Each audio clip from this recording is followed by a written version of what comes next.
नमस्कार, मैं हूं तरुण उपाध्याय और हम डिस्कस कर रहे हैं वेक्टर एंड स्केलर वाला चैप्टर, जिसमें हम जान चुके हैं वेक्टर क्वांटिटीज क्या होती हैं, स्केलर क्वांटिटीज क्या होती हैं। फिर हमने टेंसर के बारे में बहुत छोटा सा जाना।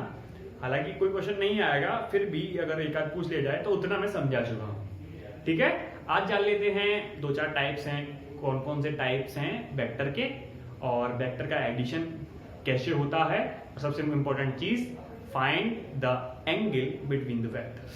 ठीक है, तो सबसे पहले टाइप ऑफ वेक्टर्स आप लिखते जाइए। टाइप ऑफ वेक्टर्स, ठीक है। तो देखिए, सबसे पहले आता है सेम या इक्वल वेक्टर। सेम वेक्टर या इक्वल वेक्टर, ठीक है, सेम और इक्वल वेक्टर। तो इसमें लिख लीजिए जिन वेक्टरों का मैग्नीट्यूड और डायरेक्शन यानी दिशा, और मैग्नीट्यूड माने क्या होता है, परिमाण, जिनका परिमाण और दिशाएं बराबर होती हैं, एग्जैक्टली सेम, उन्हें कहा जाता है इक्वल वेक्टर्स। लिख लीजिए मैग्नीट्यूड एंड डायरेक्शन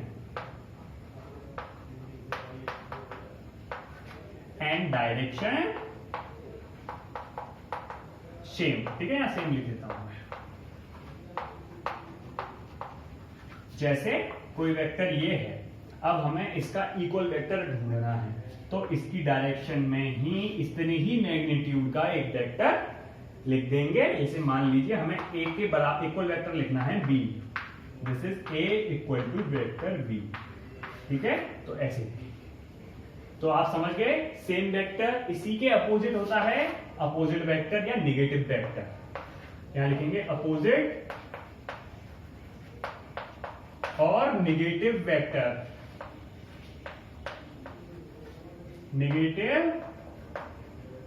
वेक्टर। तो वो क्या होता है, अपोजिट और निगेटिव वेक्टर क्या होता है, देखिए जैसे कि पता चल रहा है। जैसे मान लीजिए हमें ए के अपोजिटली एक वेक्टर लिखना है बी, यानी एक वेक्टर बी लिखना है जो ए के अपोजिट में हो, तो कैसे लिखेंगे, ए, ये है बी, ए बी। तो क्या होगी डेफिनेशन, जिनका मैग्नीट्यूड, वे वेक्टर्स जिनका मैग्नीट्यूड तो सेम होता है लेकिन डायरेक्शन जो है वो सेम नहीं होती, नॉट सेम। क्या होती है, अपोजिट। तो वे वेक्टर जिनका मैग्नीट्यूड तो सेम है लेकिन डायरेक्शन अपोजिट है, तो उन्हें क्या कहेंगे, अपोजिट वेक्टर, ठीक है। तो ये हो गए अपोजिट वेक्टर और सेम वेक्टर, ये आप समझ चुके होंगे। इसे मिटा के अगले जान लेते हैं कौन से टाइप्स हैं वेक्टर्स के।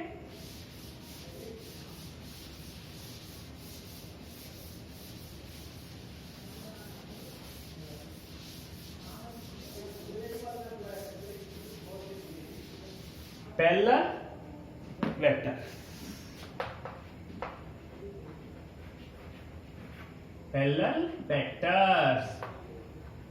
पैरेलल वेक्टर्स क्या होते हैं, वे वेक्टर्स जिनका मैग्नीट्यूड से कोई लेना देना नहीं है, डायरेक्शन बस सेम हो, दोनों की डायरेक्शन सेम हो, मैग्नीट्यूड से कोई लेना देना नहीं है, वे होते हैं पैरेलल वेक्टर्स। जैसे ये और ये दोनों ही पैरेलल वेक्टर्स कहे जाएंगे, जबकि इस वाले वेक्टर की मैग्नीट्यूड बड़ा है, इस वाले वेक्टर का मैग्नीट्यूड छोटा है। समझ गए, इसका उल्टा भी हो सकता है, ये यानी ये और ये भी पैरेलल वेक्टर्स कहे जाएंगे, इसका मैग्नीट्यूड छोटा है और नीचे वाले का मैग्नीट्यूड बड़ा है। आप समझ गए, तो डेफिनेशन क्या हो गई, वे वेक्टर्स जिनका मैग्नीट्यूड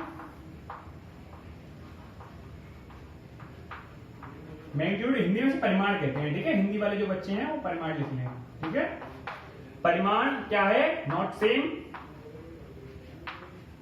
मे बी सेम हो सकता है, नॉट सेम और मे बी सेम हो भी सकता है, ऐसा नहीं है, बस कंडीशन एसेंशियल नहीं है कि सेम ही होगा, ठीक है। नॉट सेम मैंने इसलिए लिख दिया है, सेम हो भी सकता है। अरे मान लीजिए ये दोनों हैं, इन्हें आप पैरेलल वेक्टर्स नहीं कहेंगे, बिल्कुल कहेंगे भाई, इनका यहाँ पे मैग्नीट्यूड सेम हो गया, हमें तो डायरेक्शन देखनी है, डायरेक्शन सेम तो पैरेलल वेक्टर है। मैग्नीट्यूड अगर बराबर है बहुत अच्छा, नहीं है तो और अच्छा। ठीक है, ऐसा नहीं है अरे आपने तो कहा था कि मैग्नीट्यूड सेम होना ही नहीं चाहिए, यहाँ पे तो मैग्नीट्यूड सेम हो रहा है, आप बिल्कुल गलत पढ़ाते हैं, कैसे आपका सिलेक्शन हो गया? तो मैं यहाँ पहले ही बोल दे रहा हूँ कि मे भी सेम हो भी सकता है और नहीं भी हो सकता। मैग्नीट्यूड से हमें कोई मतलब नहीं है, लेकिन डायरेक्शन सेम होनी चाहिए। Direction should be same. ठीक है, तो ये आपका हो गया पैरेलल वेक्टर। इसी का अपोजिट होता है एंटी पैरेलल, वो आप समझ चुके होंगे।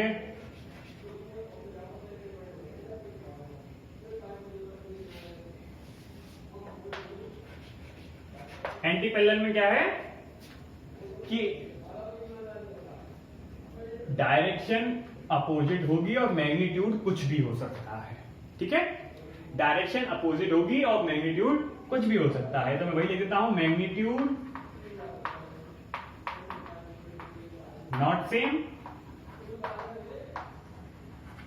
डायरेक्शन अपोजिट होगी। ठीक है, तो डायरेक्शन तो अपोजिट होगी और magnitude same. Magnitude not same, sorry मैं गलत बोल गया, मैग्नीट्यूड सेम नहीं होगा और डायरेक्शन अपोजिट होगी। आप बात समझ रहे हैं, डायरेक्शन अपोजिटली होगी और मैग्नीट्यूड नॉट सेम। अगर डायरेक्शन सेम है तो पैरेलल हो गए, अपोजिट है तो एंटी पैरेलल हो गए। ठीक है, तो यहां आप समझ गए। इसे मिटाते हैं, अगला देखते हैं क्या है। एक और रह गया है वैसे यूनिट वेक्टर, उसे और देख लेते हैं। देखिए यूनिट वेक्टर क्या होता है, जैसे कि नाम से ही पता चल रहा है, यूनिट वेक्टर एकांक वेक्टर, हिंदी में से कहते हैं एकांक वेक्टर। एकांक वेक्टर क्या होता है? ऐसे वेक्टर जिनका मैग्नीट्यूड 1 होता है और उनकी डायरेक्शन वही होती है जो डायरेक्शन वेक्टर की होती है। इसे ए कैप यानी कैप से रिप्रेजेंट करते हैं, इसे बोलते हैं कैप, इसे बोलेंगे ए कैप। इसे ए कैप से रिप्रेजेंट करते हैं, इसका फॉर्मूला होता है ए अपॉन ए का मैग्नीट्यूड। ठीक है, तो इनकी डेफिनेशन क्या हो गई? वे वेक्टर्स जिनका मैग्नीट्यूड 1 होता है उन्हें कहते हैं एकांक वेक्टर। अच्छा, इसी के साथ लिख लीजिए ऑर्थोगोनल यूनिट वेक्टर भी लिख लीजिए।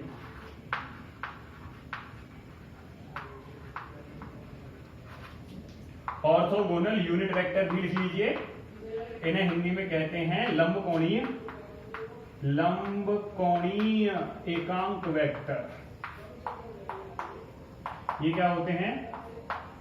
ये मैं इसलिए लिखा दे रहा हूं, कभी कभी वो उल्टा पूछ लेता है। जैसे इनका एग्जांपल जो है वो है आई कैप, जे कैप, के कैप। इसमें उल्टा पूछ लेता है कि बताइए आई कैप, जे कैप, के कैप इन 4 ऑप्शंस में से कौन से वाले वेक्टर्स हैं।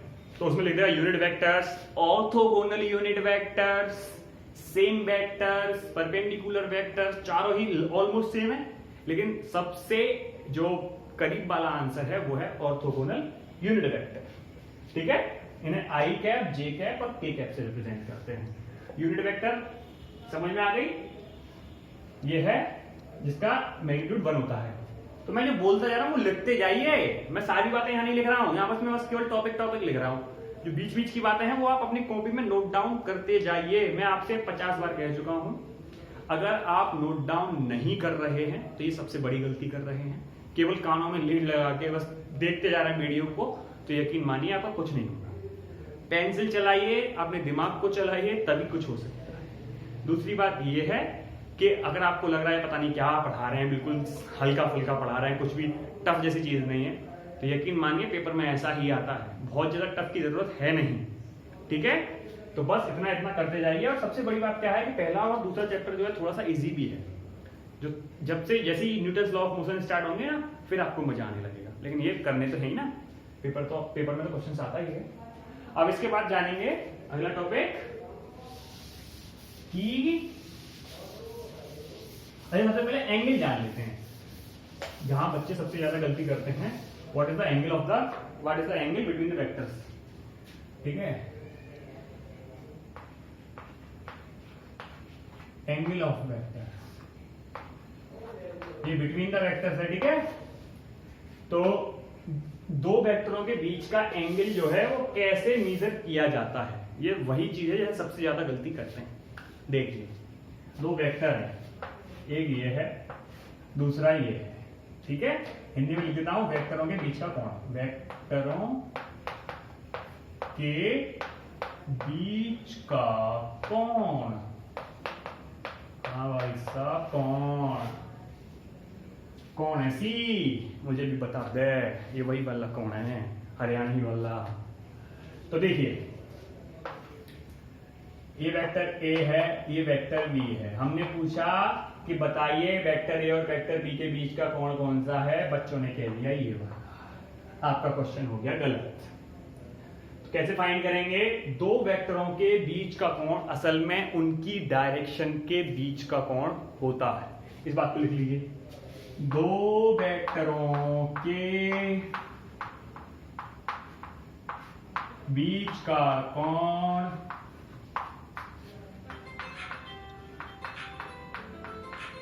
एक सेकेंड, मेरे पास फोन आ रहा है,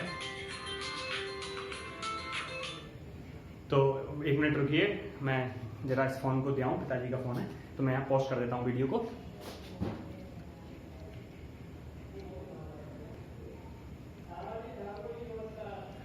तो सॉरी फॉर डैट, क्योंकि थोड़ा सा डिस्टर्बेंस। चलिए, लेकिन कोई बात नहीं, चलिए, वो फोन था पिताजी का, वो देके आया हूं। दो वेक्टरों के बीच का कोण, बस इतना याद रखिए, दो वेक्टरों के, हाँ, दो वेक्टरों के बीच का कोण क्या होता है? उनकी दिशाओं के बीच का कोण होता है, उनकी दिशाओं के बीच का कोण होता है, का कोण होता है। Angle between the vectors is the angle between their direction, angle between their direction.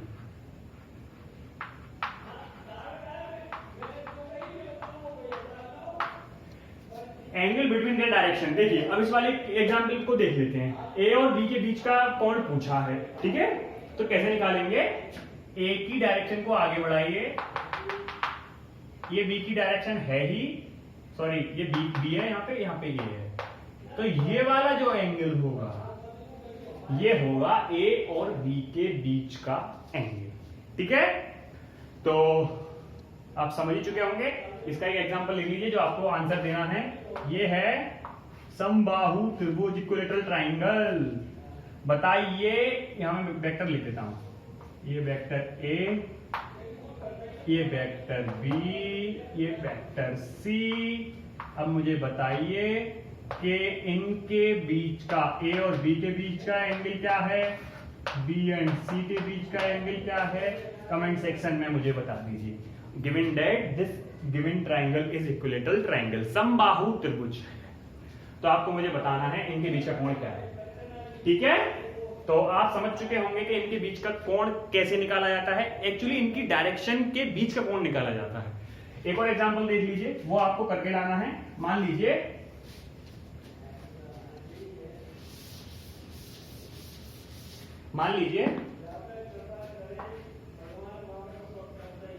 ये है, अब यहां पे निकालनी है, तो देखो क्या होगा। मान लीजिए ये वेक्टर्स दे रखे हैं, ये वेक्टर्स दे रखे हैं, ठीक है, ये वेक्टर्स हैं। अब इन दोनों के बीच निकालनी है, तो सबसे पहले इसे आगे बढ़ाएंगे, ये तो है ही, ये वाला जो एंगल होगा वो इसके और इसके बीच का होगा। समझ गए बात को? तो बहुत सिंपल है। बस याद रखने वाली बात क्या है कि जो भी हमें एंगल निकालना होगा दो वेक्टर्स के बीच में, तो उनकी डायरेक्शन के बीच पे निकाला जाता है, ना कि उनके यहाँ पे, उनकी टेल्स के बीच में नहीं देखेंगे। पहले हम देखेंगे डायरेक्शन क्या है, तब जाके हम उनके एंगल बीच में निकालेंगे, ठीक है। तो ये हो गया। तो आज के लिए इतना ही। अगली वीडियो बनाएंगे थोड़ी देर में, यानी आपको अगली वीडियो मिल ही जाएगी। उसमें हम डिस्कस करेंगे कि इनके बीच का एडिशन कैसे होता है और फिर देखेंगे इनका मल्टीप्लिकेशन कैसे होता है। फिर मैं समझता हूँ कि ये टॉपिक वहीं कंप्लीट हो जाएगा और उसके बाद कुछ न्यूमेरिकल और चैप्टर क्लोज, ठीक है। तो मैं हूं तरुण उपाध्याय और मैं आपको बता दूं कि मैं खुद सेलेक्टेड हूं टीजीटी पीजीटी में 2021 वाली में। यकीन मानिए आपका सिलेक्शन मैं करवा के दूंगा। बस आपको मेरे पर भरोसा रखना है, रेगुलर लेना है, मजाक की बात बिल्कुल नहीं है, इतने से ही आपका सिलेक्शन हो जाना है। ठीक है। तो जितनी बात मैंने आपको बताई है उतनी करते रहिए। जो बुक्स मैं आपको बता चुका हूं उन बुक्स को ले आइए, कॉपी बनाइए, नोट्स लिखिए, जितना मैं आपको होमवर्क देता हूं वो करते रहिए। यकीन मानिए आपका सिलेक्शन हो जाएगा। चलिए ठीक है, अब मिलते हैं नेक्स्ट वीडियो में। Good bye.